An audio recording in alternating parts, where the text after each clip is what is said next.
North Carolina is one of 3 states with a constitutional mandate for low affordable tuition. Senator Blue, what is your perspective on affordability? How important is it to you? It is very important. And even if we didn't have a constitutional provision saying that higher education will be as free as practicable, or even if we didn't have the guarantee of a public education, I would be strongly in support of it, again, because that is the one thing that gives us the ability to create a middle class in the state and sustain it. Sometimes I think we get away from that, and we have to double our efforts to making higher education as free as we possibly can and still be responsible to the taxpayers across the state. A few things to think about. I mean, number one, we know that if we have affordable tuition, it will result in less student debt. Right now, one in every 3 adults under the age of 30 have student debt, and I think that's a very big and important issue for younger people in our state.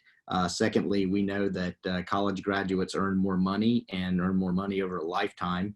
And obviously, when you increase those earnings, it means that there's an increase in tax revenues that go back to our state and local government.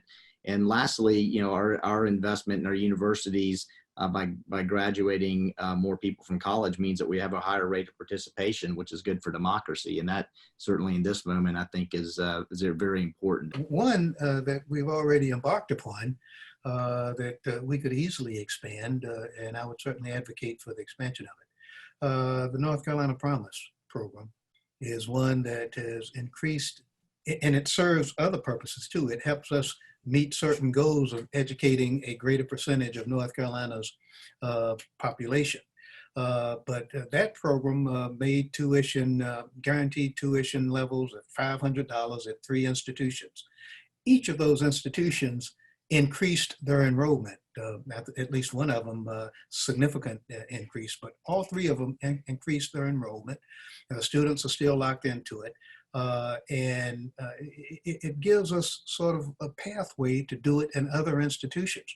If we cut those 3 in order to inspire greater participation from an enrollment standpoint, then we could reduce tuition at some of the others. It's just a matter of being committed to underwriting it at a certain level. Now, in going to the average person in this state, and especially in some of the more challenged rural areas and what have you, then we ought to do everything within our power for additional scholarships and other ways that the state intervenes in ensuring that one does not graduate from college with this burdensome, overwhelming debt, because that has a way of dissuading people from going to college.